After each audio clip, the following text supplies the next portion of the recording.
¿Se ha puesto usted a pensar en algún momento, y óigalo bien por favor, ¿se ha puesto usted a pensar en algún momento qué sería si tuviese como enemigo al Dios Todopoderoso? ¿Qué sería de usted? En vez de que usted encontrara en un Dios Todopoderoso un gran aliado, tuviera el más peor de los enemigos, ¿qué haría usted al respecto? ¿Qué sentiría usted al respecto? Por ahí dice un dicho, un refrán que no en todo, por supuesto, se aplica, pero dice que cuando no puedes contra el enemigo, únete a él. No vas a poder. Obviamente, si su otro enemigo es Satanás y usted cree que no puede con él, no se una a él, por supuesto. Pero en el caso de nuestro Dios, ¿lo ha considerado usted en algún momento como su enemigo? Tal vez usted diga, ¿cómo? Un Dios lleno de amor, de bondad, de misericordia, de piedad, ¿puede ser un enemigo? ¿Puede ser una persona que me pueda dañar hasta el punto de destruirme? ¿Será eso posible? No, yo no creo eso. Yo creo en un Dios de amor, en un Dios de piedad, de misericordia. No ese Dios que ustedes enseñan. Y es que mucha gente quiere tomar en cuenta ese perfil bueno de nuestro Dios. Pero ¿y qué es de la severidad de nuestro Dios? Es por eso que el apóstol Pablo dice en Romanos 11:22, mirad pues la bondad y la severidad de Dios. La severidad ciertamente para con los que cayeron, pero la bondad para contigo. Si tú permaneces en esa bondad, pues de otra manera tú también serás cortado. Dios, mi enemigo. ¿Será posible esto? Lo estamos viendo precisamente en el libro de Lamentaciones de Jeremías, hermanos, que una vez después de ver lo que Dios estaba haciendo ya con su pueblo, de que prácticamente ya lo estaba destruyendo, hermanos, encontramos este libro de Lamentaciones en donde el profeta, que le llaman como el profeta llorón, y es que tenía muchas razones para estar triste, para estar agobiado. El ver a su nación, hermanos, ser destruida, el ver a su gente ser destruida. Lo peor del asunto es de que ser destruida y consumida justamente porque se lo merecía. Lamentaciones capítulo 2, del versículo del 1 al 5, dice: ¿cómo oscureció el Señor en su furor a la hija de Sión? Démonos cuenta en signos de exclamación. ¿Cómo oscureció el Señor en su furor a la ira de Sión? Derribó del cielo a la tierra la hermosura de Israel, y no se acordó del estrado de sus pies en el día de su furor. Destruyó el Señor y no perdonó. Destruyó en su furor todas las tiendas de Jacob. Echó por tierra las fortalezas de la hija de Judá, humilló al reino y a sus príncipes, cortó con el ardor de su ira todo el poderío de Israel, retiró de él su diestra frente al enemigo y se encendió en Jacob como llama de fuego que ha de devorar alrededor. Entensó su arco como enemigo, afirmó su mano derecha como adversario y destruyó cuanto era hermoso en la tienda de la hija de Sión. Derramó como fuego su enojo. El Señor llegó a ser como ¿qué? El Señor llegó a ser como enemigo. Destruyó a Israel, destruyó todos sus palacios, derribó sus fortalezas y multiplicó en la hija de Judá la tristeza y el lamento. el Señor llegó a ser como enemigo.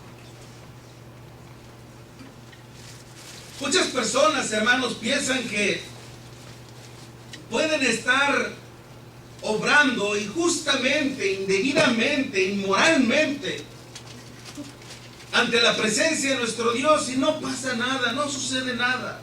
Es que Dios es bueno, Dios es clemente y misericordioso. Y Dios perdona y tantas cosas uno que puede sentir. Pero no es así, hermanos. Uno puede decir, yo oro a Dios y yo sé, yo siento que Dios me escucha. Cuando la Escritura del Señor nos dice, hermanos, en Juan 9, 35, 34, que Dios no oye a los pecadores, pero si alguno es temeroso de Dios y hace su voluntad, a ese oye. La gente piensa así porque de algún modo, hermanos, ignora y desconoce los designios de nuestro Dios, la voluntad de nuestro Dios. Pero nosotros, hermanos, nosotros no podemos pensar igual. El estar consintiendo el pecado en nuestra vida y el decir a la vez, Dios está conmigo, yo sé que Dios está conmigo. No podemos dejarnos engañar por nuestro propio corazón. Engañoso es el corazón más que todas las cosas y perverso, dice el profeta Jeremías en el capítulo 17, versículo 9. No podemos confiarnos por lo que sentimos, hermanos. Santiago decía en su carta, oh almas adúlteras, ¿no sabéis que la amistad con el mundo es enemistad contra Dios?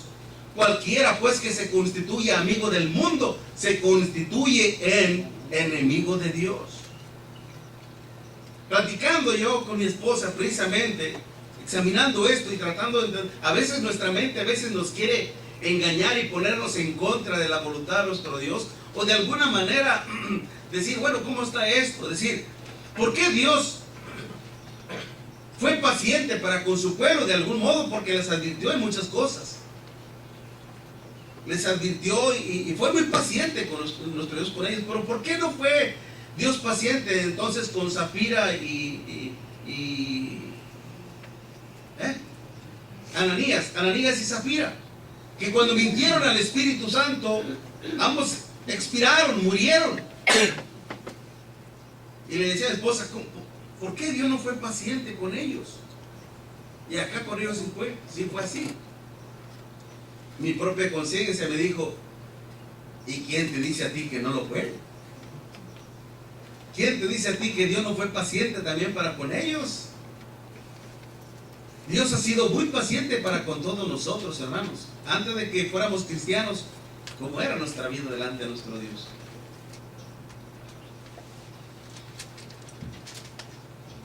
Dios, hermanos, jamás ha deseado la muerte de ninguno de nosotros, de ningún ser humano. Nuestro Dios le había dicho a su pueblo y le ha dicho en reiteradas ocasiones, como en el caso a través de la boca de Ezequiel, allá en el capítulo 33, versículo 11, diles, dice nuestro Dios a su profeta, diles, vivo yo, dice Jehová, que no quiero la muerte del impío, sino que se vuelva el impío de su mal camino y que viva. Ese es el deseo de nuestro Dios, que vivamos. El punto es, ¿qué queremos nosotros? La paciencia de nuestro Dios, hermanos, es extensa. Es extensa, pero está limitada. Tiene un límite. Y cuando la paciencia de Dios se agota, hermanos, ya no hay nada que detenga la ira de nuestro Dios. Decía el versículo 8. Fíjense muy bien, en el capítulo 2, versículo 8. Jehová determinó destruir el muro de la hija de Sión. Extendió el cordel. ¿Usted sabe lo que es el cordel? Los que trabajan en albañilería, ¿no? Que avientan esa piedra de plomo para poner el nivel. ¿Okay? Lo avientan en el suelo y marcar el nivel. Hacer algo justo. Está hablando de la justicia de nuestro Dios. Extendió el cordel, no retrajo su mano de la destrucción. Hizo pues que se lamentara que se lamentara el antemuro y el muro fueron desolados juntamente. Ya no hay nada que detenga el brazo de nuestro Dios, hermanos, una vez terminada la paciencia de nuestro Dios. ¿Cómo tenemos a ese Dios todopoderoso en nosotros? ¿Lo tenemos como nuestro mejor aliado o como nuestro más acérrimo y terrible enemigo? ¿De qué modo está nuestro Dios a nuestro lado? De acuerdo a nuestro Dios, hermanos, si nosotros no queremos tenerlo como enemigo, ¿qué tenemos que hacer? ¿Qué es lo que debemos hacer? Bueno, simple y sencillamente buscar esa reconciliación con nuestro Dios. Buscar el perdón de nuestros pecados, hermanos. El versículo 12 del capítulo 2 dice: destruyó el Señor y no perdonó. Destruyó el Señor y no perdonó. Esto significa que Dios es un Dios rencoroso. Es un Dios que no está receptivo a sentir piedad, misericordia. Es un Dios que no está abierto a un diálogo, a una reconciliación. Por supuesto que sí, hermanos. Él anteriormente le decía a su pueblo a través del profeta Isaías: venid a mí y estemos a cuentas. Vamos a ponernos en parejo. Vamos a llegar a un acuerdo. ¿Y sabes qué? Y quitaré todos tus pecados serán blancos como blanca lana.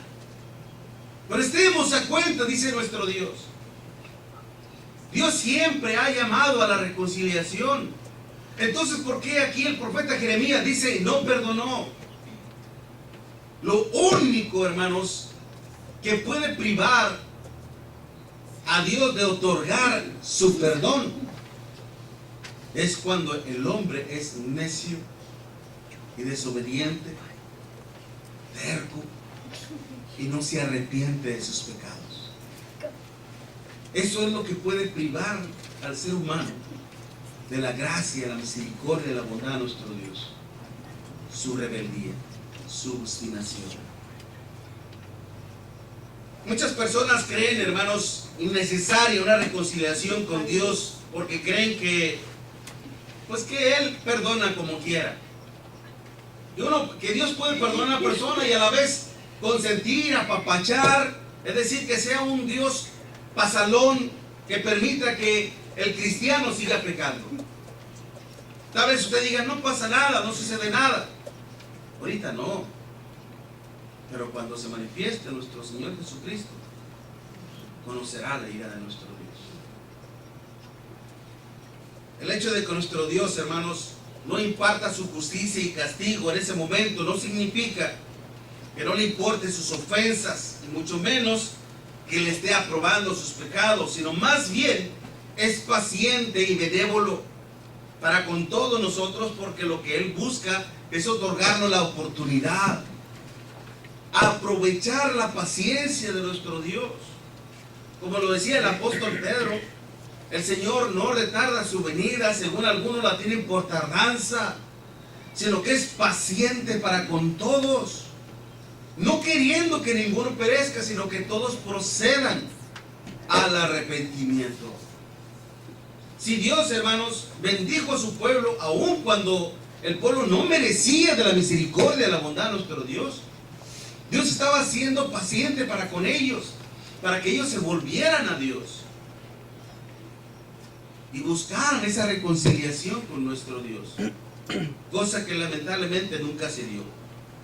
Ellos se dedicaron, hermanos, a provocarle a nuestro Dios con sus idolatrías, empezando a adorar a los animales, a las cosas del cielo. Empezaron a darle honor y gloria y alabanza a la creación y no al Creador. Y a causa de esto, hermanos, dañaban el corazón a nuestro Dios, lastimaban el corazón a nuestro Dios, ofendían constantemente al amor de nuestro Dios. Y a causa de esto es por eso que Dios los destruyó, quiso castigarlos y exterminarlos. El versículo 7 nos dice, hermanos, de Lamentaciones 2, versículo 7: desechó el Señor su altar Fíjese lo que dice. Desechó el Señor su altar. ¿Por qué? ¿Qué era lo que se ofrecía ahí? Una adoración sin sentido. Una adoración, hermanos, deshonesta, desleal. Es como si nosotros estuviéramos aquí, hermanos, estuviéramos cantando alabanza, pero nuestra mente está en el fútbol, está en las novelas, está en el mall, está en otras partes. Que nuestra mente anda divagando por otro lado, pero no estamos aquí. No estamos en cuerpo y alma adorando a nuestro Dios.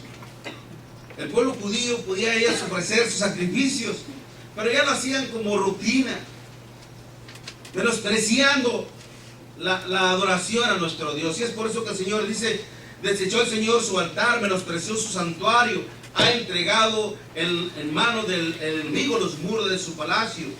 Hicieron resonar su voz en la casa de Jehová como en el día de la fiesta. Aún gritaban blasfemias. Si nosotros, hermanos, seguimos pecando y ofendiendo a nuestro Dios con nuestra idolatría, ¿no tendremos a un Dios como enemigo también? ¿Qué es lo que dice precisamente Colosenses capítulo 3, hermanos?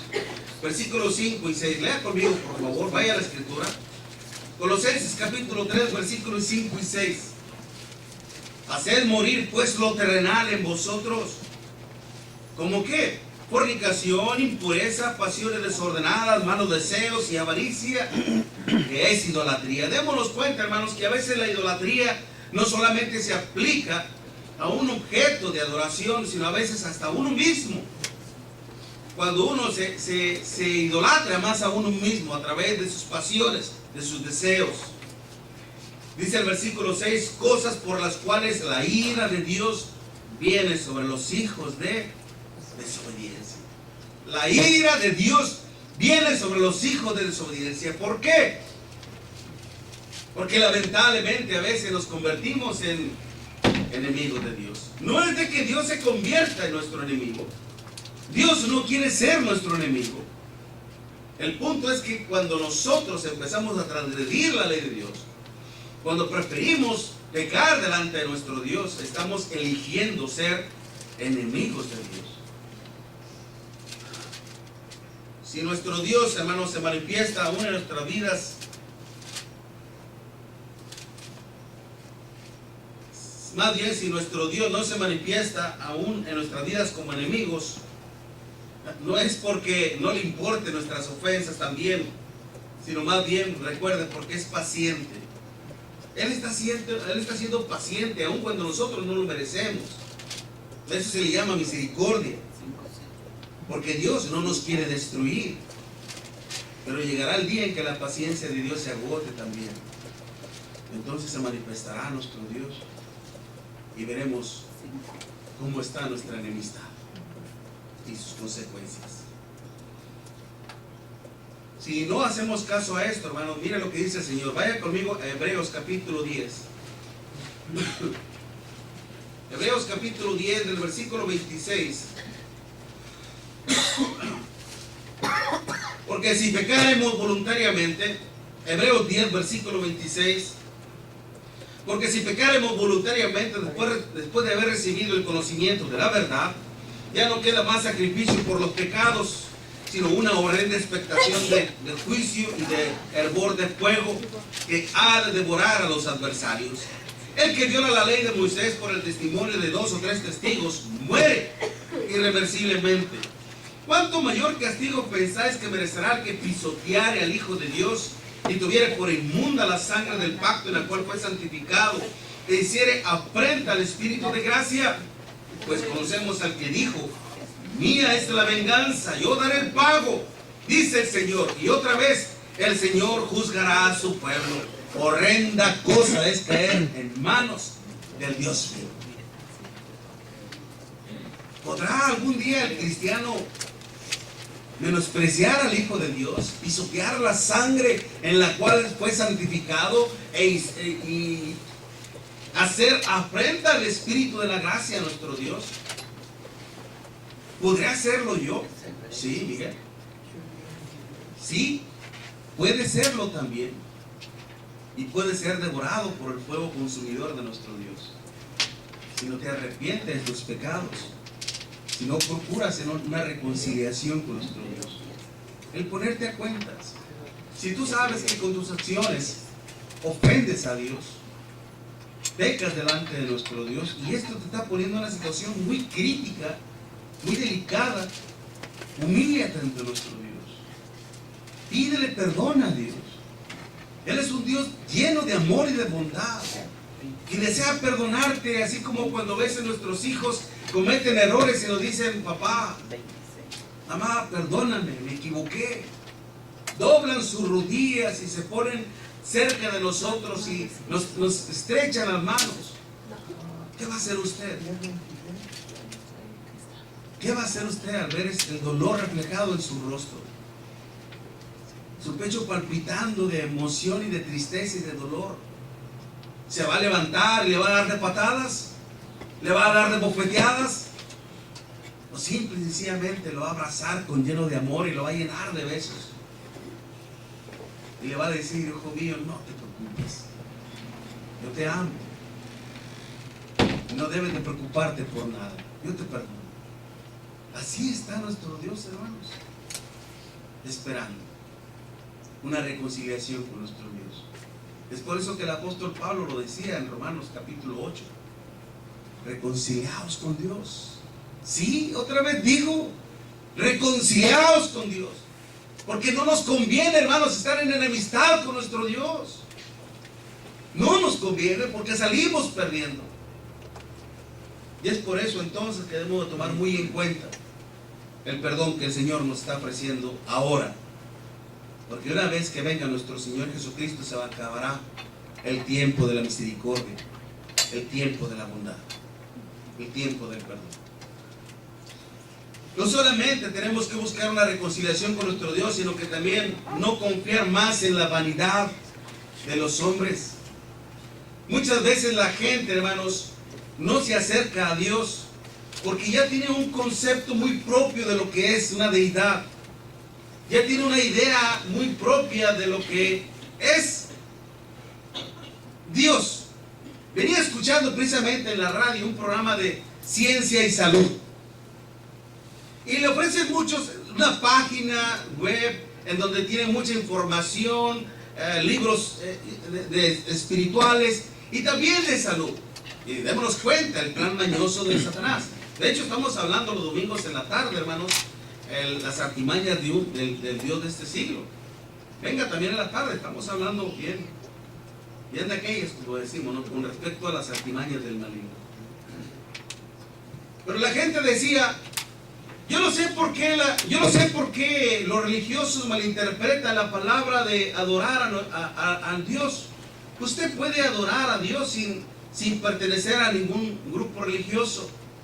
Han malinterpretado la palabra adorar. Usted lo puede hacer a través de su propia vida misma. No tiene que formar parte de un grupo religioso para adorar al Dios.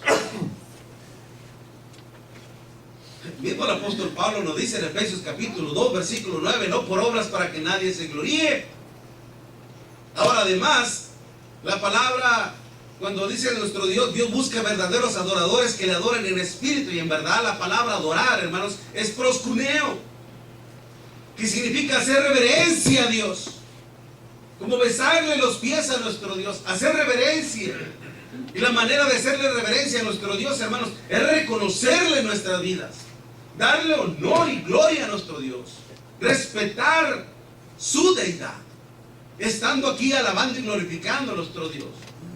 Es cierto que la otra palabra de adoración se refiere al atreo, es la palabra griega latreo, que significa el servir a Dios a través de nuestra vida misma, a través de nuestra religión misma. Otros dicen: no, Dios no busca religión, Dios busca una relación. Sí, pero no puede haber una relación si no hay una religión. Entonces, quitamos lo que dice Santiago capítulo 1, versículo 27. La religión pura y sin mácula es esta: visitar a los huérfanos y a las viudas en sus aflicciones y abstenerse de todas las contaminaciones del mundo. ¿Cómo que no hay una religión? ¿Y esa qué? Es el profesar el bien, haciendo el bien para la honra y gloria de nuestro Dios. Eso es latreo, el servir a nuestro Dios.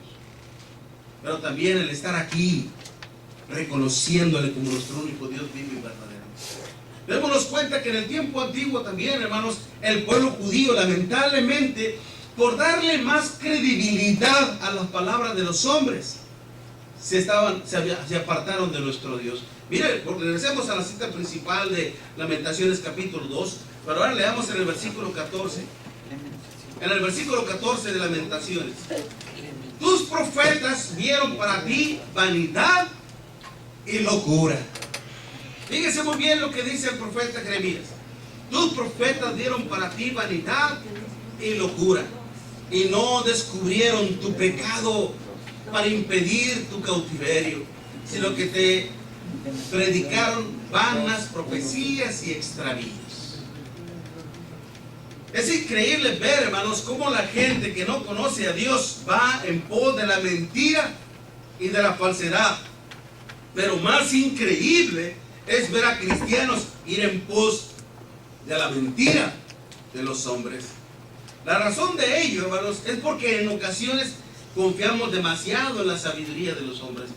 Es que es un excelente predicador. Es que es un predicador que ya tiene el título de ser teólogo. Es que tiene 25 o 50 años predicando. No importa cuántos años tenga predicando, no importa cuántos títulos tenga, hermanos. A nosotros lo que nos debe de importar, qué es lo que dice Dios en su palabra, y seguir el pensamiento de nuestro Dios, no el pensamiento del hombre, ni aún del mío. No me siga mis pensamientos, cerciórese de lo que dice Dios en su palabra y siga a Dios. Si nuestro Dios, hermanos, nos advierte sobre los falsos profetas y falsos maestros, es para que no cometamos precisamente el mismo error que cometió el pueblo judío, e ir a la transgresión. Es por eso que el apóstol Juan advertía, cuando lo decía allá en 1 Juan capítulo 4, versículo 1, probad a los espíritus si son de Dios, porque muchos falsos profetas han salido por el mundo. El pueblo judío, por confiar más en la vanidad de sus falsos profetas, se desatendieron de los mandamientos y las advertencias de nuestro Dios. De hecho, hermanos, más bien el hecho de que todo el pueblo judío creyera en la vanidad de los falsos profetas no significaba, hermanos, que Dios no les advirtiera de sus engaños. Dios lo hizo a través de su profeta Jeremías. Mientras que este hombre de Dios, hermanos, les decía: pueblo de Israel, sométanse al yugo del rey Nabucodonosor, el rey de Babilonia. Si lo hacen como todas las demás naciones lo han hecho, van a sobrevivir y no va a pasar nada. Pero vino otro profeta llamado Ananías, que le dijo: el Señor ha roto ese yugo que dice Jeremías, y en 2 años van a regresar los que estaban en cautiverio, y van a regresar y vamos a darle honra y gloria a Dios, y habrá paz, bienestar en el pueblo. Amén, decía Jeremías. Amén, que así sea. Si ha hablado por boca tuya Dios, que así sea. Porque cuando un profeta dice algo y se cumple, es porque Dios habló por medio de él. Pero si no, cuidado, dice el profeta Jeremías. Se va Jeremías bien campante, después le habla a nuestro Dios: ven para acá. Ve y dile a mi pueblo de lo que este hombre profetizó es falso. Y no solamente eso, sino que dile que en este año morirá. Jeremías lo que hace es regresar al pueblo y delante del rey le dice: este hombre ha profetizado mentira. Y no solamente eso, sino que vas a morir. Pues ni aún así, hermano, el pueblo creyó. Es que a veces nos gusta que nos endulcen el oído, que nos hablen cositas buenas, agradables. No hay problema. No hay problema, todo está bien. En tu vida todo está bien. No tienes que servir a Dios, no tienes que reunirte en la iglesia, no tienes que ser un fanático de la iglesia, estar en la mañana y en la tarde. No tienes que ir entre semana. No tienes que hacerle caso al predicador, al pastor, al anciano. Todo está bien. Esa es la peor mentira del Satanás. Acuérdense allá en Génesis capítulo 3. ¿Qué fue lo que le dijo a Eva? No vas a morir, sino que Dios no quiere que sean como Él, conociendo el bien y el mal. No vas a morir, no te preocupes. Tú come, come. ¿Y qué hizo la mujer? Fue engañada. Porque fueron palabras más dulces a su oído. Así fue seducido el pueblo de Israel, hermanos. Y lamentablemente hoy en día está pasando mucho. Es por eso que en Lamentaciones capítulo 2, versículo 5, el Señor llegó a ser como enemigo. Destruyó a Israel, destruyó todos sus palacios y derribó sus fronteras, y multiplicó en la hija de Judá la tristeza y el lamento. Qué triste, ¿no cree usted? Estaba llorando el profeta Jeremías. Es como cuando el Señor miraba a Jerusalén. Jerusalén, Jerusalén, tú que apedreas y matas a los profetas que te son enviados, ¿cuántas veces no quise cobijarte como la gallina cobija sus polluelos y no quisiste? ¿Cuántas veces no quise hacer esto contigo? El Señor se lamentaba y lloraba, hermanos, porque miraba el futuro de Israel de nueva cuenta, que iba a ser destruido. ¿Cuál será nuestro futuro, hermanos, ante la presencia de nuestro Dios? ¿Cuál será nuestro destino, hermanos, después de la muerte? ¿Cómo tenemos a nuestro Dios a nuestro lado? ¿Como nuestro más grande aliado? ¿Como nuestro peor enemigo? Nunca rechacemos la verdad de nuestro Dios, hermanos. El hacerlo es como ponernos a merced del enemigo de nuestro Dios. Miren lo que ya terminamos. Vamos a terminar, hermano, por este pensamiento. En 2 de Tesalonicenses capítulo 2. 2 de Tesalonicenses capítulo 2, versículo del 7 en adelante. Porque ya está en acción el misterio de la iniquidad, solo que hay quien al presente lo detiene hasta que él a su vez sea quitado de en medio. Y entonces se manifestará aquel inicuo, a quien el Señor matará con el espíritu de su boca y destruirá con el resplandor de su venida. Inicuo cuyo advenimiento es por obra de Satanás, con gran poder y señales y prodigios mentirosos, y con todo engaño de iniquidad para los que se pierden, por cuanto no recibieron la verdad para ser salvos. Por esto Dios les envía un poder engañoso para que crean la mentira, a fin de que sean condenados todos los que no creyeron a la verdad, sino que se complacieron a la injusticia. Deseamos, hermanos, que nuestro Dios no sea nuestro enemigo. No rechacemos la verdad. Huyamos de la vanidad de los hombres, de la sabiduría de los hombres, y confiemos más en la sabiduría de nuestro Dios.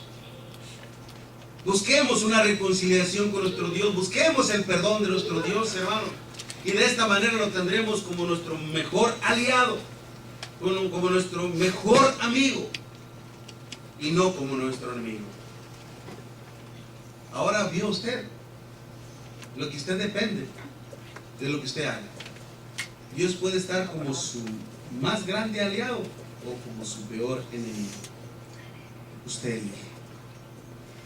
Si hoy se arrepiente de sus pecados, confiando en el poder del Evangelio de nuestro Señor Jesucristo, dispuesta o dispuesto a ser sumergido en las aguas del bautismo para el perdón de sus pecados, usted tendrá a su lado a nuestro Dios como su mejor aliado, como su mejor amigo. El no hacerlo es provocarle ira a nuestro Dios, poner a prueba la paciencia de nuestro Dios. Dios te bendiga. Mientras entonamos un himno de invitación, nuestro hermano ya está listo con este canto de alabanza. Nuestro hermano Santiago Mesa. Le pedimos que permanezca sentado. Nuestro hermano ya